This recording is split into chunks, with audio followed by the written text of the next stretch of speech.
제가 지금 나와 있는 곳은 부산의 한 주택가입니다. 한 20대 여성이 쓰레기 더미 속에서 오랜 시간 동안 생활을 했다는 충격적인 소식이 전해졌는데요. 자, 바로 이 집인데 겉으로는 멀쩡해 보이거든요. 한번 안은 어떤지 들어가 보겠습니다. 네, 평범해 보이는 주택, 문 뒤에 숨어있던 충격적인 사실.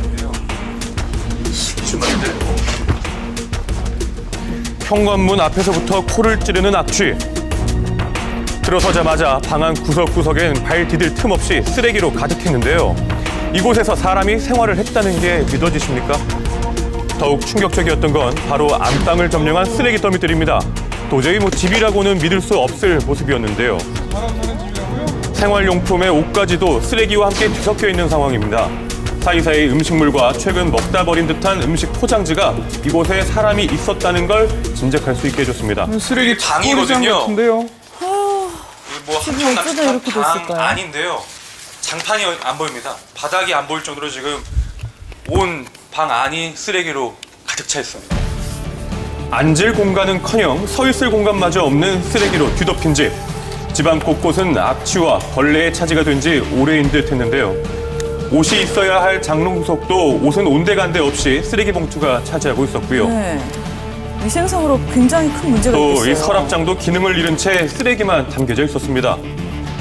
정말 이곳에서 생활을 해온 것이 맞을까요? 그녀에 대해 이웃에 물어봤습니다. 야구르트 아줌마라고 좀 나오라 그러니까는 좀 그랬더니 가만히 있는 거예요. 서랍 안에 있는 것 같은데요? 안에 있지요. 있는 건 불이 반짝반짝하니까 TV 켜놓고. 본 적이 없어요. 그 여자 얼굴도 몰라. 잡혀가는 건 봤어요. 뭔 일이지? 나중에 들어보니까 뭐 애를 방치했다 그 말을 하더라고요. 20대 여성 외에 아이가 있었다는 충격적인 사실. 아이가 있었어요? 네, 도저히 아이가 있었다고는 믿기 어려운 집안의 상태였지만 쓰레기 사이사이에 아이가 가지고 놀았던 장난감이나 쓰던 물건들이 눈에 띄었었습니다. 저 안에 아이가 살았다고요? 과연 어떻게 된 일일까? 자세한 사건의 경위를 듣기 위해 해당 경찰서를 찾아가 봤습니다. 수사 의뢰에 따라서 저희들이 이제 현장을 방문해 보니까 사실상 그런 어떤 쓰레기와 여러 가지 악취가 나는 그런 환경 안에서 아이가 이제 자라고 있었기 때문에 문을 열어주지 않아 강제로 문을 뜯었던 상황. 쓰레기 더미 속에 방치된 5살 여자아이가 있었다고 합니다. 체포영장을 이제 발부받아서 강제로 어머니를 구인해서 수사를 하고 아이는 이제 보호기관에 인계를 하고 기초생활수급비로 아이를 키워왔다는 20대 여성.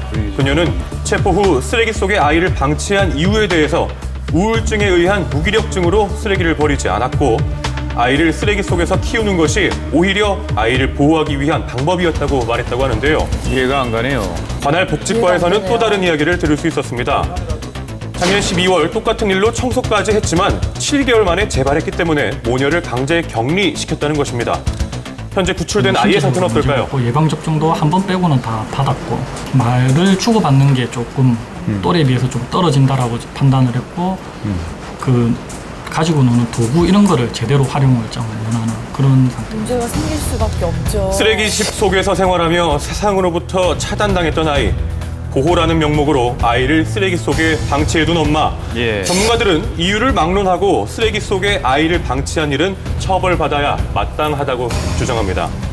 어린 아이들에게는 인지적인 자극, 영양학적인 자극들이 제대로 들어오지 않기 때문에 성장을 하지 못하는 그런 부분이라고 생각하시면 방임이 학대다라고 논란하지 않고 처벌을 할 수 있는 그런 부분입니다.